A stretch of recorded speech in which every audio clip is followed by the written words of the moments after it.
Good morning, everybody. Thank you so much, first of all, Leo, for agreeing to host one of these. It's been a very long time since I was here at Santa Clara, I think 3 years. It was pre-COVID the last time I was here. So it's really great to see all of your faces.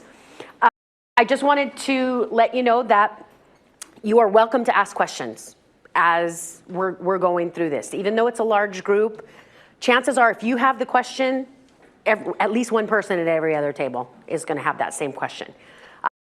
We do have microphones. This is being recorded for you. So if you would be so kind as if you have a question, raise your hand. Someone will be over to let you speak into the microphone because we want to make sure we get all those questions and the associated responses in the recording, okay? The other thing is, I see some of you sitting alone at tables, and which is totally okay, you know, but we're gonna do some group exercises. So when we actually do those group exercises, it's gonna be really helpful for you to actually just pair up and sit with some other folks as you go through these discussions so that we make sure that you understand everything that's gonna happen, okay? So, having said that, is there anybody brand new that does not have that? Okay, so welcome, first of all. For those of you that are brand new, which of you actually work in CYRUS or SACE? CYRUS, okay. And the other folks that did not raise their hands, are you special education directors or do you work on the student information side? Student information. Student information, okay, so good. We have a good mix. So all you newbies, please don't leave your jobs after I give this presentation. Stick around, welcome to the family. It's job security, believe me, because once you learn this, you can write your ticket, right? And everybody that has worked in CALPADS knows that that's true, right? There's always something new going on. So if you have any questions about any of the content that I'm going to be talking about today, you can email me directly. You can also send in a service ticket if you would like, but chances are, if it's a complicated question on the redesign, it's going to end up coming to me anyway. Okay, so feel free to reach out with questions. My name is Brandy Howdige. I started with the Special Education Division back in January of this year, but I've actually been working on the transition of special education data into CALPADS for about over 5 years now, and I've worked in CALPADS for about 15 years. So I'm hoping that I can answer all of your questions today. So please feel free to drink some coffee and digest the content and ask questions throughout the presentation. So the training materials link was emailed to you, I believe, either this morning or last night. So please feel free to download the training materials. So for those of you that have never accessed our CDE box link before, it pops up this little dialog box that says, hey, while your documents are downloading, do you want to sign up for an account? You don't have to do that. You can just wait for your documents to download. They will be in your downloads folder. You do not have to create a box link. But for those of you that did not get the training link, there is a QR code, and I believe is it on the tables, Leo? Oh, it's over here. Yeah, so it's on the wall, the yellow paper on the wall. If you did not get that training materials link, it's either here if you want to remember all those crazy characters at the end, or you can just scan the QR code to get the meeting materials link. Okay, so why do you guys think that you are here? I mean, they're like, duh, because Leo said we had to come. But honestly, why do you guys think that you're actually here today? To understand the redesign, right? And yes, you are here to understand the redesign, but this is actually why you're here. Okay, so behind every count that you are certifying in CALPADS, every record that lives in CYRUS or in SACE within your special education data systems, there's a child or a student whose life is affected by the data that you are submitting. And this child happens to be my child, okay? So my daughter Ariana has cerebral palsy, and she started in California Public Education when she was 3 years old in Sacramento City Unified School District Bowling Green Charter Orthopedically Handicapped Unit. And she graduated from Sheldon High School in Elk Grove back in 2009. So as a parent, I appreciate the work that you guys do. I appreciate all of the assistance that you give your case manager so that they can do their jobs, so that we can improve outcomes for students like my daughter. So I just want to let you know, as a parent, I really appreciate it, but it's also why I love my job, right? Because now I get to work with people that help kids like Ariana. Okay, so it's data collection, not just for the sake of data collection, but it's data collection so that we can improve outcomes for kids. Do your data here in Santa Clara County, tell your story. So how many of you have looked at the dashboard or have looked at DataQuest? Or for those of you that work on the IDEA reporting side, when you're looking at your federal indicators, how many times have you looked at those data and say, that's not really an indication of what we're actually doing here? The data are a little bit skewed. Can we recertify the data? And so I want to make sure that you guys are prepared as we roll into this new redesign so that you understand what the state expects from your special education data systems so that you can make sure that your data are valid and reliable and that your administrators and the state and the feds can make quality decisions about those kids and the kids that you guys serve. All right, so for those of you that are brand new, I just want to decode some of the acronyms because I'm going to be referring to them a lot. You're going to see these throughout the presentation. So SWD, Students with Disabilities. SEDS, Special Education Data Systems. You will also hear me refer to the SEDS vendors. Anytime you hear me say vendor, I mean CIRUS or SACE. Do we have anybody that is on a different system other than SACE or CIRUS? Okay. SIS, Student Information System, that's ARIES, that's PowerSchool, Synergy, SchoolWise, it's all of your student information systems. IEP, Individualized Education Program, ISP, Individualized Service Plan, IFSP, Individualized Family Service Plan. So for those of you on the SIS side, those are the plans that students with disabilities are put on per IDEA. SPED and SSRV are the current files that you guys are submitting from your special education data systems right now. And then over in the right-hand column, we've got SWDS, MEET, PLAN, and SERV. Those are all of the new file types for this year that we're going to be talking about today. Application Program Interface, API, is the way that SACE or CIRUS electronically transfers files or retrieves files from CALPADS. Okay, so it's just a programming interface between those two systems. And then finally, Local Educational Agency. All right, so just when you thought you had everything figured out. Okay, how many of you were around for K-SMIS? Okay, first of all, I'm sorry, right? Because we're putting you through this again, right? We transitioned everything and now we're changing things again. But for those of you that are brand new, it's a great time to actually come into this because all of you are on the same playing field, okay? Because we're redesigning things in the way they work in CALPADS. So we are making some changes, but we do have legitimate reasons for why we're doing that, okay? So first, if you look at this graphic, you'll see that we're trying to shove a square peg in a round hole. And when you think about K-SMIS reporting, how many times did you guys have to do that a year? How many? K-SMIS? Twice a year. Twice a year. You did it December 1st and you did it June 30th. And when would you start preparing to do the reporting? November 1st, right? It was literally like right before. You're just putting your tables together and you were reporting one record for a student in your district and you told us everything about that student in that one record, okay? That is point in time or snapshot reporting. Whereas CALPADS is more of a transactional system. So can somebody tell me what I mean when I say transactional? What do you think it means? Yes. Yes.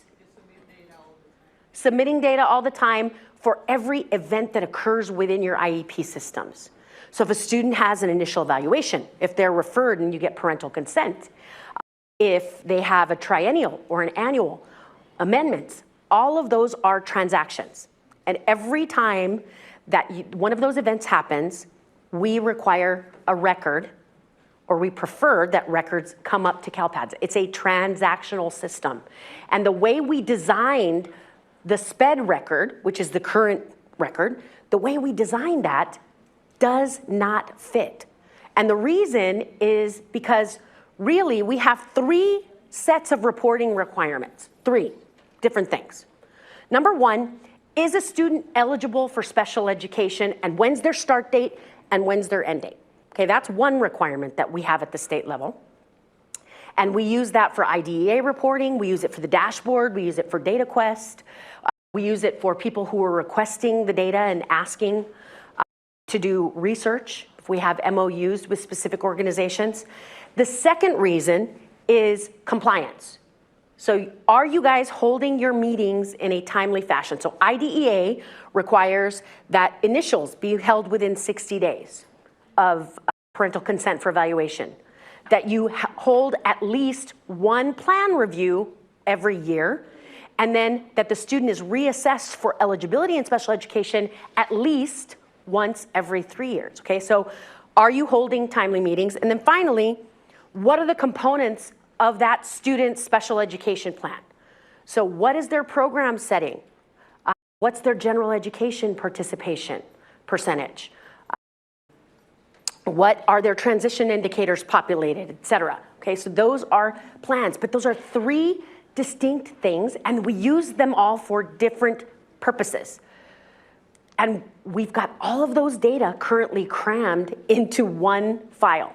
Okay, so anybody want to take a stab on how many date fields that we capture in the SPED records? First of all, it's 47 columns of data that we collect in that 1 file. So how many of those columns are date fields? 8. That's close. It's not that many. Okay, so it's 6. There's 6. Okay, so we've got a referral date. We've got the parental consent for evaluation. We've got the meeting date. We've got the amendment date. We've got the exit date. We've got the initial entry date. Okay, so when you think about a data system and how it's trying to evaluate records so that it can choose the right one to put it into a report, when you have to look through all of those dates and validate all of those dates, that's why sometimes you guys are seeing kids not showing up on the reports, or they're showing up when they shouldn't be. And that's because we've got to evaluate not only all those dates, but the fact that we made you submit multiple records for a triennial and an annual that occurred on the same day, right? But it's got almost all the same information in there, except the meeting type. Okay, so it's very, very difficult to validate that. Next, it is not easy. So how many of you have direct access into CALPADS? You can log in and type in an SSID and look at their SPED data. Okay, so about half of you have that. When you look at those records, particularly for students who have been in special education a very long time, how many records are you looking at? Probably sometimes 10, 15, 20 records, depending on how many amendments or transactions occurred. Is it easy to figure out when the kid started and when they exited? No, you have to actually look through a whole series of records for that student, and they may not all be records from your LEA. Okay, so just looking in CALPADS, based on the data, it's really hard for even our data reporting office to figure out the duration of a student's eligibility. And then those multiple dates, when you guys are submitting your files and we're running them through those validations, all of those validations, we really have to check and double check all those dates, and clearly we're still not getting it right. And then lastly, but most importantly, The current file and the architecture that we put together does not mirror what you guys actually do locally. It doesn't. So your case managers, I've heard, were very, very unhappy about the fact that they cannot exit a student in a triennial meeting, right? You actually have to go in and either create another annual on that day, even though it didn't occur, or you have to put the exit date on the previous annual IEP, just because we told you you had to, because that's the way the reports work. And it should not be the data architecture driving your business. It's exactly the opposite, right? Your business needs to drive the way we report the data and the way we architect the system. So we learned some lessons. Now, this model more closely mirrors what your local business practices should be. And those data that are needed for the different purposes, eligibility, statutory meeting compliance, and the LRE settings, those are in distinct files so that they can be validated easier, and it simplifies reporting. And each of the dates that is in those files is unique to that file. So if I have the Students with Disabilities status file, it literally means what date was this particular status that you're submitting effective for a student. If I'm submitting a plan effective date, it's what was the date that that plan was effective, meaning when did the student actually start services? And then the meetings file, what was the date of the meeting, okay? So they're specific to each file. So what are the changes that we're making? And we've been telling you this for about 1.5 years, almost 2 years actually. SPED, that one file, is now being split into 3. And then we've got SSRV is being converted into the new SERV file. It's essentially the same file with one change, and I'll talk about that in a minute. Students with Disability status file. What is the state of a student's eligibility and participation in special education? So eligibility is one thing. They've been evaluated, they meet the criteria, they're eligible. What does participation mean? Whether they receive services. Whether they receive services or not, but if they are participating, are they receiving services, right? Are they actively receiving services? Eligibility and participation. Meetings.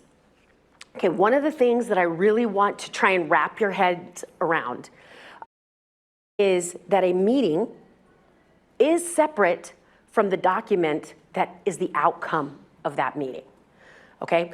And the reason it's important that you separate those things is because, again, at the state level, those pieces of information are collected for totally different things.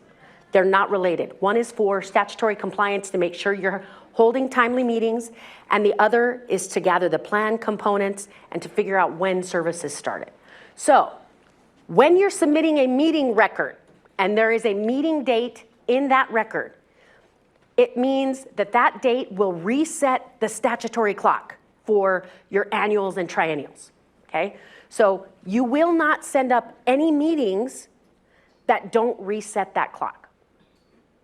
Okay, so if you've held the IEP meeting within 1 year, that's the date that should come up to CALPADS, and it should be the initial date of the meeting. Okay, so how many times have you started meetings with parents, or your case managers actually start the meetings, but you have continuance meetings, right? Because you have not come to a consensus as an IEP team, the parent hasn't fully agreed to the plan. And you can do that, but for statutory compliance, what is the date that drives your compliance? The first one, okay, not the last one when the parent finally agrees. It's the first one. Okay.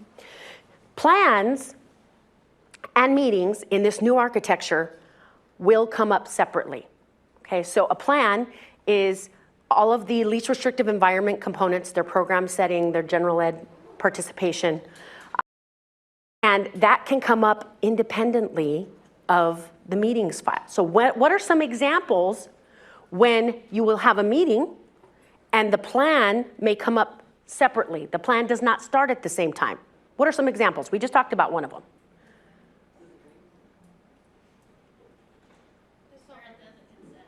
Parent doesn't consent, right? So the parent wants some time to think about it. But what are some other examples? Okay, so they do an initial evaluation in May, but the student doesn't actually start school until the fall. Okay, what's one other example? Yes? Exact. So Part C to B transitions, right? So if they turn 3, you're doing that assessment at 2 years, 9 months, right? So the plan can actually start later. This model allows you guys to do that and submit those data to reflect the effective start dates of those plans. Now the service file, again, I told you it's the same with one exception. So does anybody remember the meeting or amendment identifier that's in the SPED record right now and the service record? It's about 700 characters long. When I was trying to go through, I'm like, how do you compare these? It's a nightmare to try and figure out the plan that belongs with the services, right? For me anyway, when I was looking at those screens. So we thought it was a brilliant idea, didn't turn out to be that way. But now the link between a plan and services is literally the plan effective start date. So the date that a plan starts, it has to have associated services from your LEA that start at the same time. Okay, so that's the link. So it simplifies it. So when is this happening? So at the time that I put this PowerPoint together, they had not come up with a date yet, but the rollover to the new academic year and when your vendors are going to start submitting up these files is September 19th. Okay, September 19th is the first time that you guys will actually, or your vendors will be allowing you to push up these new files, and CALPADS will accept those files. So you may have noticed though that your vendors have not been sending up any data, right? So ever since we hit July 1st, they stopped sending up SPED and SSRV records because they've implemented all sorts of new validations for the new academic year. And they don't want to send up those file types yet, except in some specific instances. And in Santa Clara, this is important. So if you have newly evaluated students, and CalPADS sent out a flash about this, and I believe we informed SELPA about this as well. If you have newly evaluated students, anywhere from transitional kindergarten grade level all the way up to 12th grade, where they're being newly assessed and they're identified as eligible, and they could potentially be an English learner, your vendors will need to generate the old file for them right now because they need to take the initial LPAC. Okay, so contact your vendors because we did ask them to create these files for those students, but you have to work with your bilingual coordinators because they know who those students are that need to be tested. Okay, so you might have to have some coordination and they can generate that SPED file in the old format so that it can get over to TOMS so that they can take the initial LPAC. Okay, but other than that, they're not sending up any records.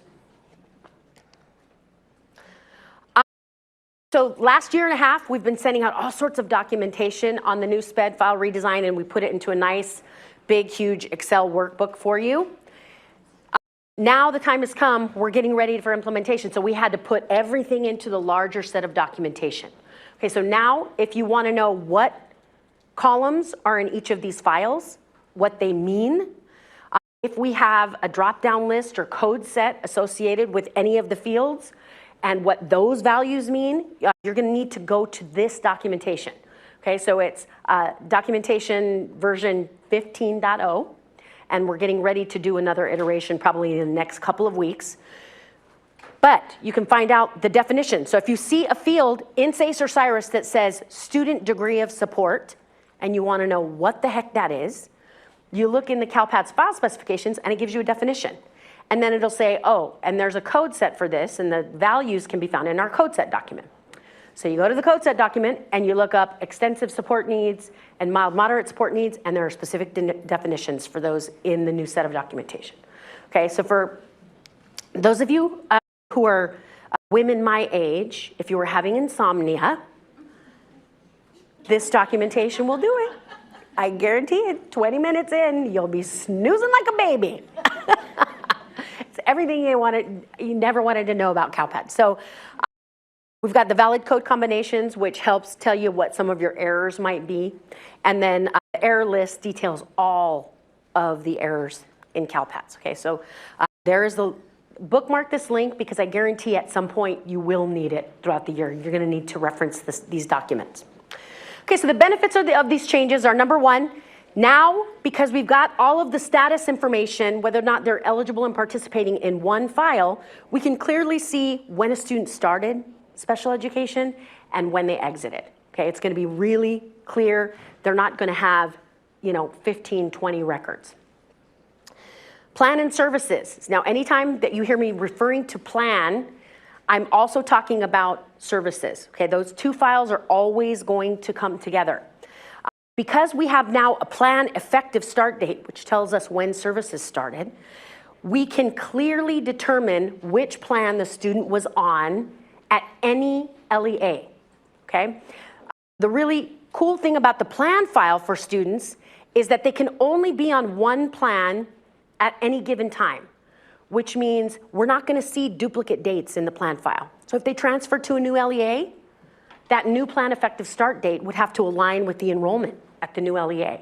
Okay, so it's going to be a sequential set of records, and it's also going to have a plan effective end date. But the reason we don't tell you about it is because it's a derived field, meaning if I send up, one LEA sends up a plan that's effective on July 1st, 2023, and then the student transfers in September to another district, so September 1st, 2023.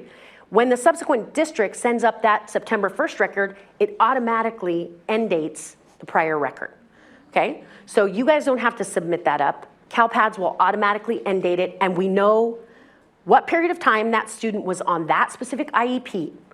We can pull that record into your 16.1, which is your counts of students by primary disability, or your federal settings report, right? We can pull it in because we know exactly what plan the student was on at that given point in time. So that's really cool. The meetings file, again, this new architecture allows you guys to submit your meeting information separate from your plan information, the IEP information, the IEP document. It allows you to do that. So I gave a presentation for the Advisory Commission on Special Education, and they were really excited to hear about the CALPADS SPED redesign. No, they were not excited, right? This was on the agenda, and I just saw some of the commissioners like, oh, great. She's going to talk about data, and it's going to, so they were taking out their phones, they were checking their text messages. But as I was kind of giving this presentation, this is what caught their attention. The fact that now, for compliance purposes, your case managers can hold a meeting, and you can send that information to CALPADS, and the IEP team can take their time and be thoughtful about what is best for kids. And as a parent, you don't feel pressured to sign something if you're not ready to sign it yet, okay? So that caught their attention, and they said that's actually what the IEP process is about. It's about really working through services that are gonna benefit that particular student. And so they loved the fact that a case manager could go in there, send a meeting up to CALPADS, and then a week later, maybe 2 weeks later, they can go ahead and send up the plan separately, okay? So that is gonna be really pivotal in this process, but it's also gonna take some reprogramming for your case managers because they're not used to it, okay? Because we've really been forcing them over the last many, many years of reporting, at least the 3 years that I've been involved in CALPADS, is that when you have that meeting, you gotta get the record up there. Otherwise, you look like you haven't held your meetings on time, and the monitoring teams are calling you asking why these meetings are late, okay? And then the dates will be specific to each file type, so it's gonna be much easier to validate, which means you're not gonna have as many errors, okay? All right, so this, I hope you guys are gonna be really, really excited about. See the little woohoo, like you're gonna be doing this in your head in a second.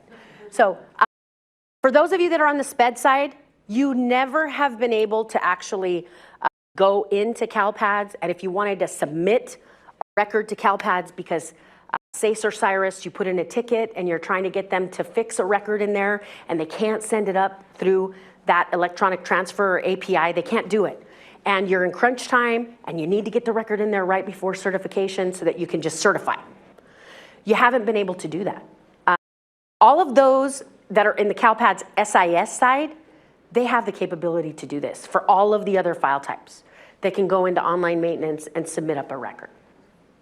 Okay, having said that, you are going to be able to add records for all of the new file types. You will be able to edit existing records and you'll be able to delete, but you've had the delete capability. But we still prefer that you send it up through the API. Why? I'm sorry? So the data are consistent between the two systems. So let's say you go into CALPADS and you get this record in there because it's crunch time and you needed to put an amendment in there, right? So you go ahead and you add the amendment record into CALPADS.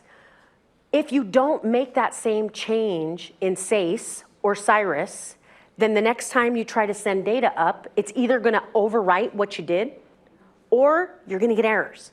Okay? So we still prefer that you update the source system.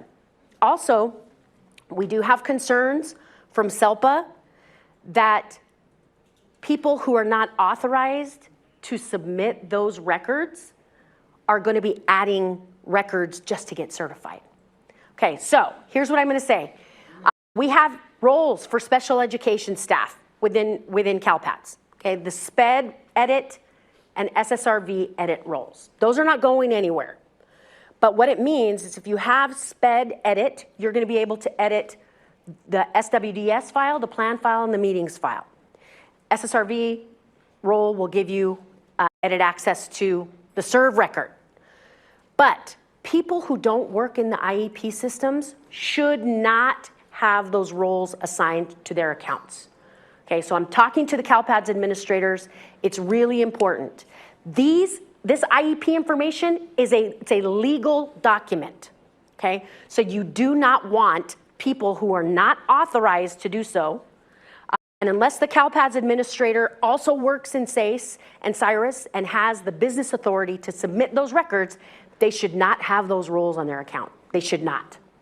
Okay, so we're going to be issuing some communication to your superintendents and your SELPAs about this, but it's really important because one of the SELPAs did say that one of the CALPADS administrators was submitting up SPED records just so she could get certified, right? And that's not okay, right? You don't create a new IEP, right? It should be and live in the IEP systems, okay? So CALPADS administrators, if any of you are in the room, I'm talking to you because you have the control of those roles on everybody's accounts, okay? And SPED staff, that's checks and balances, right? You need to make sure that everybody that is submitting CALPADS records understands that. Should only be submitting these new records if you have the business authority to do so. And if you don't work in the IEP system, very likely you don't have the business authority to do so. Okay. Also, so what's changing for your case managers? Good news is practically nothing. The user interface looks exactly the same in SACE and CIRUS. The way they develop those IEPs has not changed, okay? But what is changing are the outputs, the files that are being produced from the data that the case managers and the special education data coordinators are entering. So now you're gonna have all those data going into 4 new files. So what it means is that fields in SACE are now gonna map to new files and numbers within CALPADS. So you're gonna need to communicate with your vendors. So SACE is having trainings on August 30th, which is tomorrow. Tomorrow, I'm not sure what time. So if you're a SACE user, please register for that training. They're also doing one on September 6th, okay? CIRUS, I'm told, has been doing trainings throughout, right? So it's really important that you work with your vendor because they're gonna tell you exactly the process that you need to do within SACE or CIRUS to get these records to produce effectively. Now, the purpose of today's training, because most times you guys aren't going to be creating these records, it's going to be your vendors. Your vendors are using some logic and they're producing these files. But the business process and logic that I'm going to talk about today is to help you validate that your vendor is doing it correctly. Are they using the right meeting date? Are they using the right plan effective start date based on this specific scenario? And that's all going to make more sense when we start going through our activities. We do have some other changes that you should be aware of. So student degree of support is a brand new field. So how many of you have seen it in your systems, student degree of support?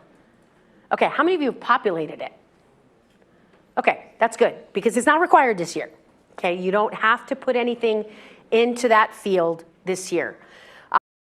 This particular field, first of all, it was not CDE's idea to put this in there. It was actually the Commission on Teacher Credentialing that asked us to collect this piece of information. So how many of you have worked in the California State Assignment Accountability System, the assignment monitoring every year through your credentialing, figuring out, okay, so only a couple of you.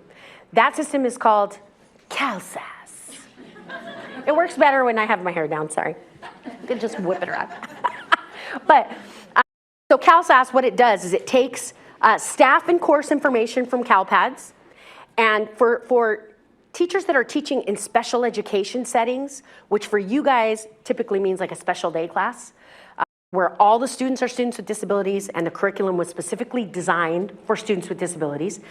So what the Commission on Teacher Credentialing is doing is they're taking that data and they're looking at the teacher, the course content that they're teaching, and then for special education settings, they're looking at the primary disabilities of the students. And now they want to know what type of support need that student has based on their primary and secondary disability, okay? And they're taking that information and they're comparing it to the teacher's credential and authorizations, okay? So they want to know, for their primary disability, do they have extensive support needs or mild, moderate support needs? For their secondary disability, do they have extensive support needs or mild, moderate support needs? So when I first started talking about this at State SELPA, I didn't think it was going to be that controversial, right? And everybody's like, what? No, we can't do that. Because what I heard was, and Leo was there actually, they said, this is actually HR's job. This is not the SPED staff's job, right? To figure out if teachers are appropriately assigned. And you know what? You're actually right about that. But do you want your HR staff to figure out what the student support need is? No. You do not want that, and that's what we're asking for. So tell us what the support need is for that student, and then it's going to look at the teacher's authorization. So if you want to know exactly the metric that they're using to figure out whether or not a teacher's appropriately authorized, this chart is in the your meeting materials folder, and I will show you here what that looks like. It is very, very complicated. So the logic that they're using looks like this. Okay, so this is assignments authorized by special education authorization. They added 2 new authorizations in July of 2021. And those authorizations were the mild, moderate support needs and extensive support needs. But they also have legacy credentials and authorizations that can teach specific primary disabilities and specific support needs, okay? So a lot of these credentials, the prior credentials can teach every level of support need, but the new authorizations are specific to mild, moderate, and extensive only, okay? So now having talked to State SELPA about it, people were really freaking out.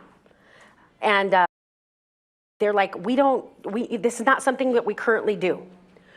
So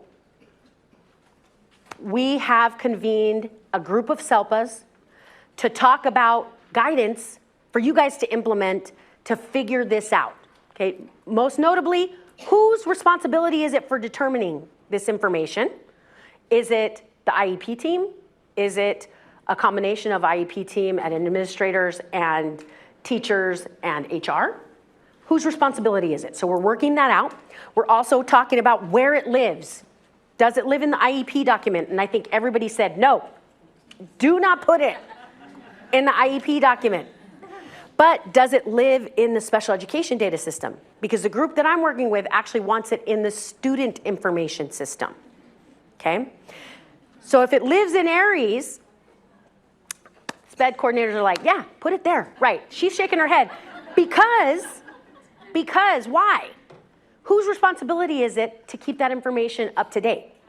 It's the SPED staff, right? So anyway, we're working out all those details. In 24, 25, it will be required. We're expecting to come out with a set of draft guidance in January. We don't want to put any more on your plate, but it's really important. She's like, yeah, sure, CDE. But this is something, it's actually a statutory requirement. And special education assignments are probably some of the highest misassignments categories in the state. Okay, so this information is going to help the commission figure out whether or not teachers are appropriately authorized based on the actual needs of the students. Okay, so any questions about that? Okay, so more guidance to come. Now the other thing that we added that's currently in your systems, it's the parent guardian approval type. So I don't know where you guys see this in your systems, but it looks something like full approval, partial approval, no approval. Okay, so in the infancy stages of this redesign, we thought it would be a really good idea to capture all the iterations of a plan that was coming up, right? I'm sending this plan up, but the parent hasn't approved it. It's just my offer of FAPE. And then, oh, the parent agreed to some of the stuff, but not all of the offer of FAPE. And then the parent consented to full offer of FAPE. So when we talked with SELPA about this, they said, why are you doing that? Because really the only thing that you use is what the parent agreed to. That's all that CDE wants. They want something up there when the parent has agreed to it. And they were right.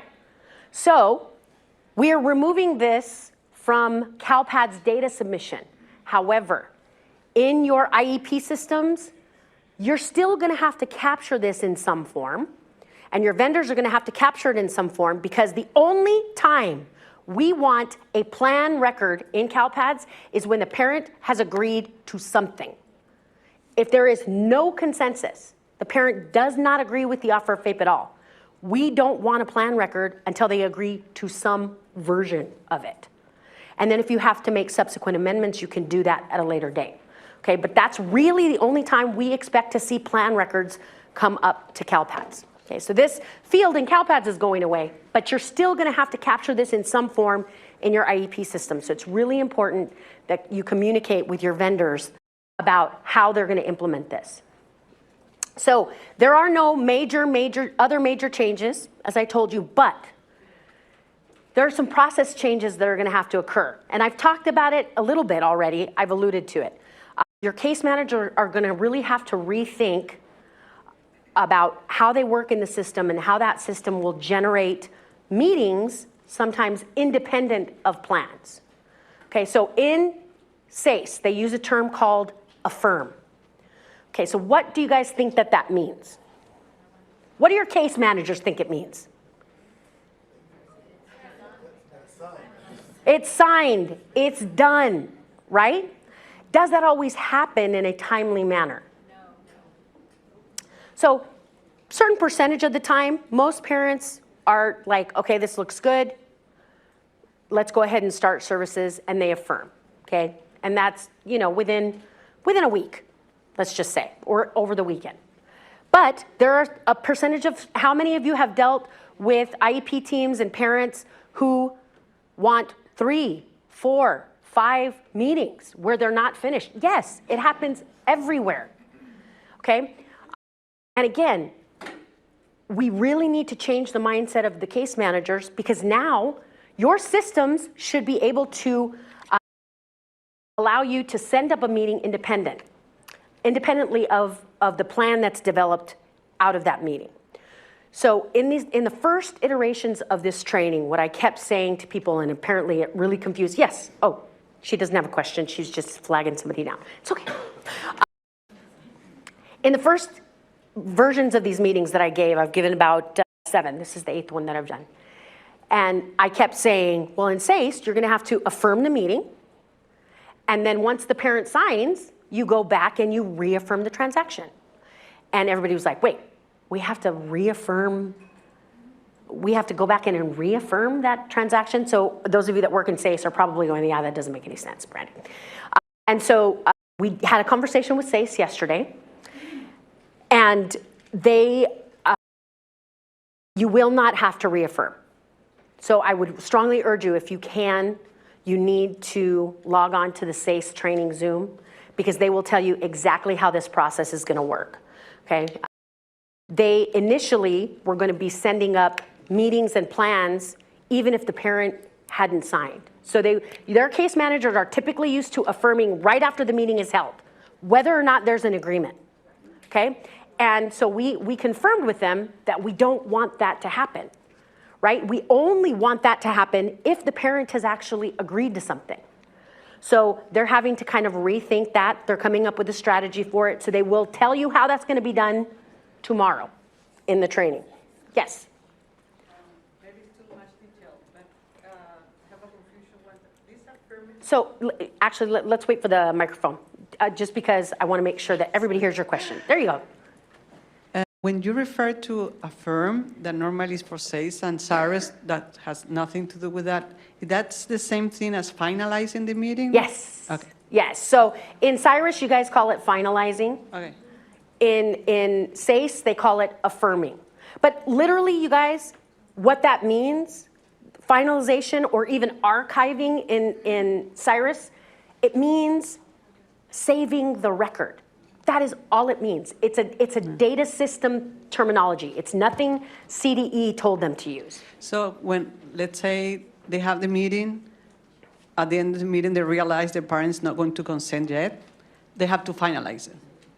Because I see that they always leave it open forever until, and literally ever. Right. People, I mean, the kids go out of the district and the meeting is there.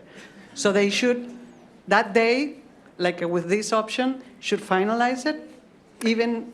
So again, it's really important that you talk to your vendors, because I don't want to tell you, yes, in Cyrus, you go in and you finalize the meeting so that that meeting record can get sent, even if the plan record doesn't get sent. So Diana has actually been working with Brian because she's going through testing. So Diana, do you want to kind of explain, or do you have a good sense of what the process is in Cyrus to get the meeting record up independent of the plan? Oh, thank you. On my experience with the testing piece, basically there is not really much change other than looking at what data we're sending and making sure that it's posted correctly in CALPADS. So if a parent does not consent, right, they have not agreed to the plan, will Cyrus generate that meeting record once they hit finalize, or will they have to hit archive to generate the meeting record? Usually when we call it the parent response, that's the name of the field. So when we change it from no approval to, or for partial approval to being approved, or that it's complete, the parent fully agree, Cyrus automatically does things on the back end. Okay. So it sounds like it's gonna update the archive record. That is what we send to CALPADS. So automatically it's gonna be sent. So let's pretend that we have a partial consent. We push the data to CALPADS, and then the parent fully agrees. So Cyrus internally is gonna make all the changes. It's gonna turn the archive record from complete to pending again, so it's going to be sent again, but it's transparent to the user. Got it. So you guys aren't going to see it, but what's important is that you make sure with your vendor that in cases where there's partial or full approval of the offer of FAPE, that it's going to generate both the meeting record and the plan record at the same time. Those are going to come up. But in cases where you have no approval from the parent, but you've held that meeting, that Cyrus will generate that meeting record and send it even if the parent hasn't approved. Okay, that's really important because we go through a monthly monitoring process at CDE. So those of you, how many of you have actually been through that process where they're actually checking to see whether or not you had timely meetings, and your FMTA consultants at the state level are calling and saying, how many, these kids, their meetings are late. None of you have been through that process, or is it mostly just the SELPA staff? Or having to justify it? Okay, Leo does it, apparently. Okay, so save Leo some phone calls, right? Because if you can generate those meeting records and send them up, then the state already has the information that the meeting's been held, and your reports 16.7 and 16.8, which are your monitoring reports, those are going to reflect that, even though you don't have parent approval of the plan.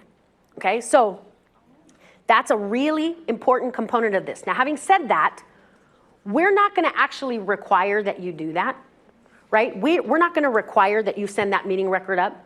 So, but that meeting is going to be late until you do send it up. So you have to really think about what's the time, what's the threshold of time that you're going to use. Is it a week? Parent hasn't signed. Is it 2 weeks? After 2 weeks, if the parent hasn't signed, we need to get that meeting record up there, okay? And finding out how that's done in SACE and Cyrus is going to be really key, okay? So there is going to be some change. It's a change in mindset because now, right now, in order to get your meeting information up there to CALPADS, you have to send up that record even if the parent has not approved anything, right? Because of the way the record is designed. So this is going to be a change for your case managers because they don't have to do that anymore. But your IEP systems need to facilitate that and make it really clear when that's going to happen. But you as a district have to decide, how long should I wait?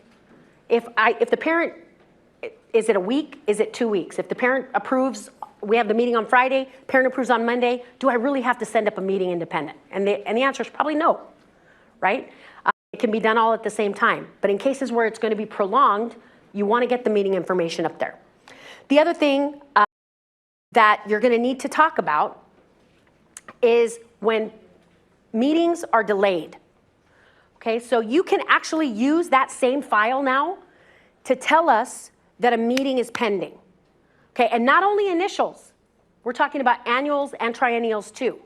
So if a meeting is pending and is now delayed, you can send a record up with a meeting delay code to be proactive. So you save Leo some phone calls. So you can do that. Now for SACE users, you are going to have to use the online maintenance tool to add pending records that are late for your annuals and triennials. Okay, because really the only functionality they have available in SACE right now is to generate pending records for initials. Okay, so for SACE users, you're going to have to, if you want to get those monitoring reports updated with those meeting delay codes for the annuals and the triennials, you're going to have to put them in manually through online maintenance. For SACE users, for Cyrus, you're going to need to ask them how they're going to handle this.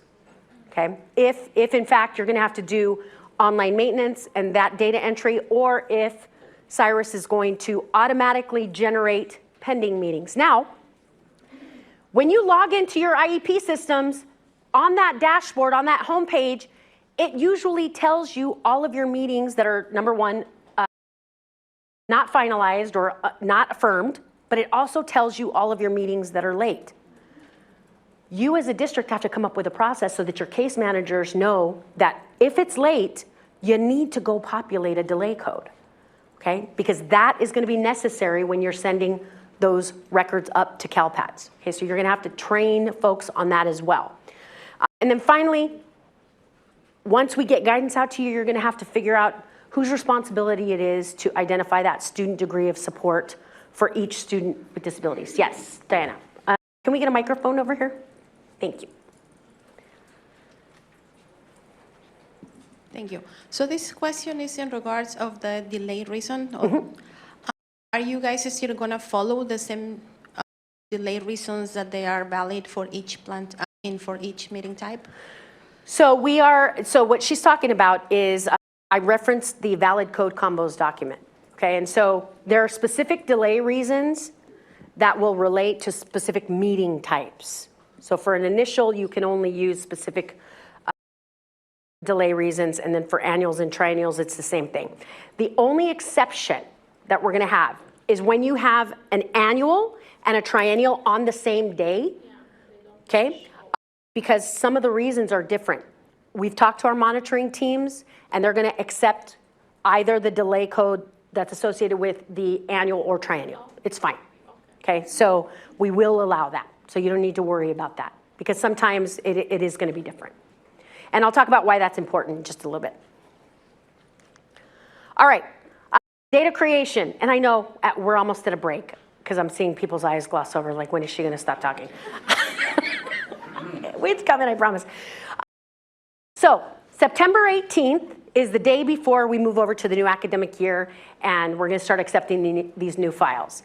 And what we realized is, in order for a lot of those files to come up and a lot of our validations to work, we actually have to have a baseline set of those records. Okay, so how do we do that? So we worked with California School Information Services staff, their requirement staff, that developed a really complicated query that's gonna use all of the information that is in CALPADS right now. So your SPED and SSRV records that are in there right now.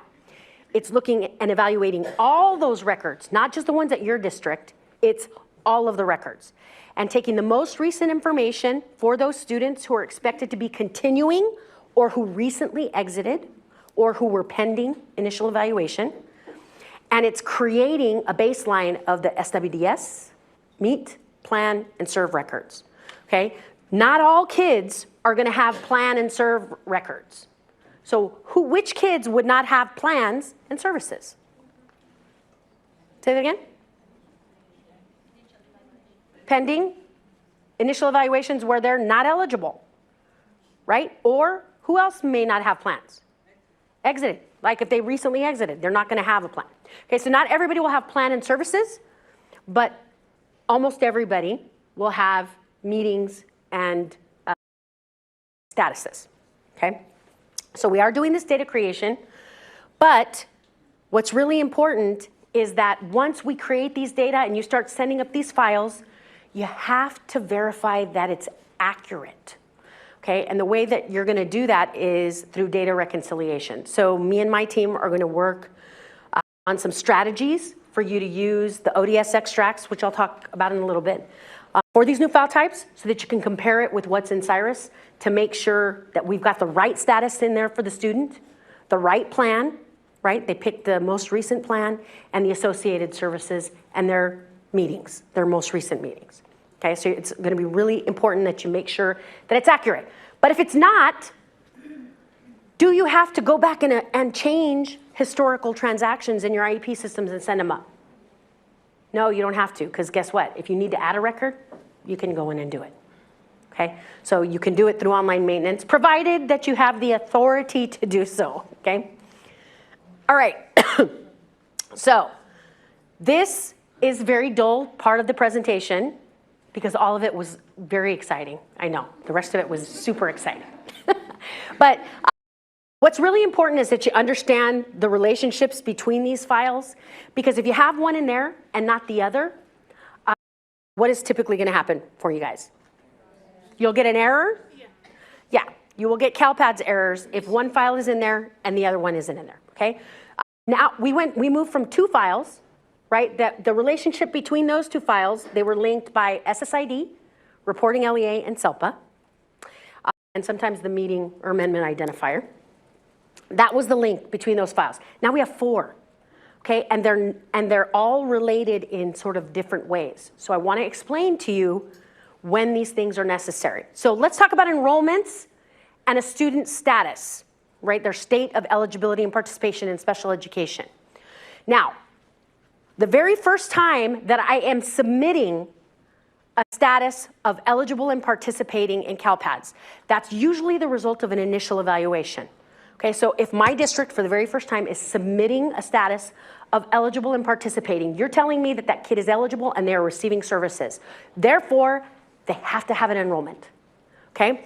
And that enrollment needs to overlap the status start date, okay? So if they started and they're eligible and participating on July 1st, then I have to have an enrollment where the start date and the end date overlap that status start date for the SWDS record, okay? And when you're submitting a record for the first time, an eligible and participating status for the first time, the reporting LEA has to be the same, right? So the enrollment and the status have to be from the same LEA. Now, once you submit subsequent statuses, it may not have to be from the same LEA, or excuse me, let me take that back. So an eligible and participating status belongs to that student, okay? So if, and unless that status actually changes subsequently, meaning they become eligible and not participating, or they're no longer eligible, then that eligible and participating status that was submitted will stay there, and that reporting LEA never changes, right? Because now that status belongs to the student. So reporting LEA becomes less important when you're relating those records, okay? You will never have to submit a subsequent status unless it changes. So those of you that work in CALPADS know the student English language acquisition status records, so they're EL and RFEP records. You don't have to submit those unless there is a subsequent change. And this is the same thing, it follows that model, okay? So the only time the reporting LEAs have to match when you're submitting up a status of eligible and participating is when you are initially sending up that status. And the status start date here has to overlap the enrollment start and exit dates at the same LEA. Enrollments and plans. Okay, so if you have a plan record, that means a student is actively receiving services. So that plan record for the same reporting LEA and SSID has to have a plan effective start date that falls somewhere in that enrollment period. Okay, so we are validating between enrollments and plans, enrollments, and statuses. Now, keep in mind, the people that create the enrollments are who? Who does that in your districts? CALPADS, SIS, right? It's the SIS team. So you're going to need to collaborate. Okay, you have to have an enrollment in CALPADS before you can do any of this. I did want to tell you though, for those of you, because for some reason nobody knows this, but during the months of June, July, and August annually, you can get all of these records in there on the SPED side without an enrollment, all of them. Okay, why? Why does that happen in June, July, and August? Because they're not there, they're not enrolled, right? Because we force you to close out all your enrollments annually. So there's going to be a period of time during June, July, and August where you might be conducting initial evaluations for the subsequent year where you can get those records in there without having an enrollment. You will have to have an enrollment by census day, okay? So just keep that in mind. So SENR and plan, there is a relationship, and that plan effective start date has to fall within the enrollment period. I have a quick question. Sure. CS and DT, I have Oh, no idea. sorry. Character, string, and date. It's just the field format. Sorry about that. Yes, so this is the format of the field. Okay, services and enrollments. So again, with plan and services will always come up together. But we actually have to validate that the service plan effective start date, because it's the same as the plan effective start date, we have to validate that and make sure that that plan effective start date falls within the enrollment period. So there are occasions when your services get in, but your plan doesn't get into CALPADS. Why does that happen? Any ideas? It fails, right? The plan, you get errors on the plan record. And the services will get in because there was no errors on that file, but your plan record failed. So we have to validate that you have an enrollment for that student on that plan effective start date. Okay, meetings and statuses. Okay, again, this is for initials. So if you have a meeting type of initial evaluation for Part C or Part B, something happens after that meeting, right? Either they're eligible or they're ineligible, okay, regardless of whether or not the parent signs the plan. But there's always an outcome. Now, let's say the parent doesn't sign the plan and you've held that meeting. We still expect a status to come up after that initial evaluation. But during the period of time where the parent hasn't consented to the plan, what would and should the status be? It's not pending, but it's a form of, like, it means the same thing as pending, which is I'm eligible, but I'm not participating, okay? So during that period of time, I still know that that student is eligible, they've been assessed, they've had their meeting, but they're not participating. So any status in CALPADS other than eligible and participating, none of those students will ever show up on your reports, right? On your child count reports. They won't be there because they're not eligible and participating. In order to show up on that report, you have to be eligible and participating. So if the parent hasn't signed the plan after an initial, they're not participating yet.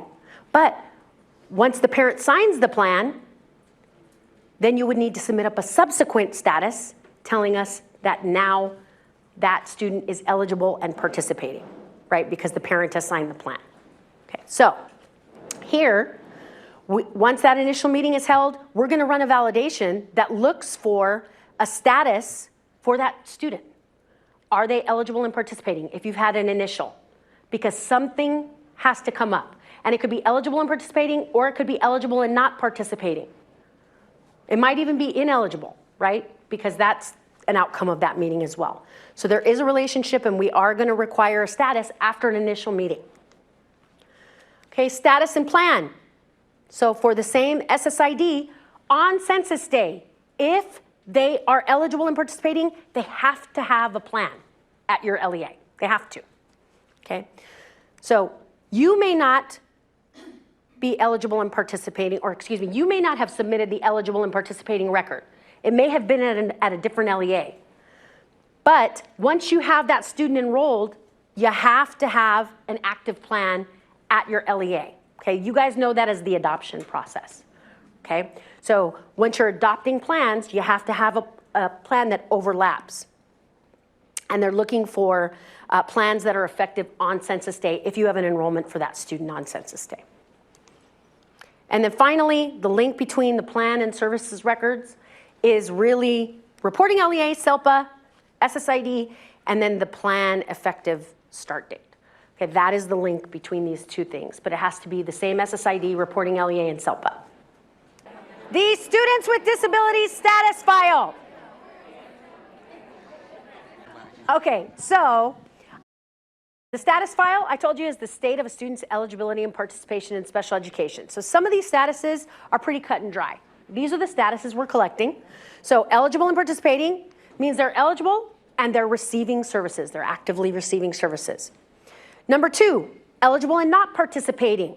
It means they're eligible, but they're not participating. Sometimes that's because the parent hasn't consented to the plan yet. Sometimes it's because they won't start school till the fall. Sometimes it's because the parent declined services. Okay, so there's a variety of reasons that they might be eligible and not participating. And then here we have eligible and not enrolled. Okay, this is new. So when we transitioned CASEMIS into CALPADS, what we did was we drew a line between special education exits that are due to school enrollment exits and those that are due to the student no longer being eligible for special education. Okay, so when you look at your exit reports that you're certifying in the end of the year for special education in end of year 4 in CALPADS, all you see is only specific special education exit codes. So we're talking about like the withdrawal, max age, no parental consent from Part C to B, and then there's one other one, and I can never remember that last one. But you see those 4 categories. But there's also kids that exited special education because they graduated high school or because they dropped out. And in some instances, they transfer out of state or out of the country. So now, in any of those scenarios, we expect a status of eligible, not enrolled. Okay? That status of eligible, not enrolled basically says the student is still eligible, but they're no longer enrolled in my district, so I'm not responsible for them. They should not show up on those child count reports. Okay? So it's going to be really important that you do that, but how are you going to do that? Where are those exits, those enrollment exits kept? In the SIS. Okay? So you have to develop a local process. You have to work with your SIS coordinator, and you have to make sure that for certain enrollment exits that SACE or CYRUS gets that information and that you're updating the student status. Because as long as a student is eligible and participating, they're going to continue to show up for monitoring purposes, okay, even if they're not enrolled. And then 4, not eligible, right? So either after initial evaluation they're not eligible, or they're not eligible because the parent revoked consent for special education and services. Okay. Now, again, the status does not have to be changed by your district. You don't have to submit up a record unless something changes. Yes? If the student reaches the age of 22, what kind of exit? So if the student reaches an age of 22, what kind of exit, what kind of special education exit should be submitted? So are you talking about on the enrollment side or in SACE or CYRUS?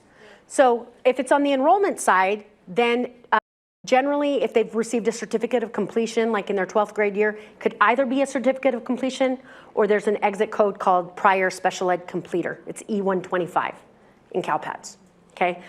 On the SPED side, it's max age, right? They've reached max age. All right. Now, any status other than eligible and participating, you have to tell us why they're not participating in special education. So these are the exit codes, and you guys are used to seeing these. Most of them are exactly the same. But I want to call your attention to these here, 3 here. So 25, exited SPED out of state. So what do you think that means? Just by reading the name. They moved to another state, and they exited. No, that's not what this means.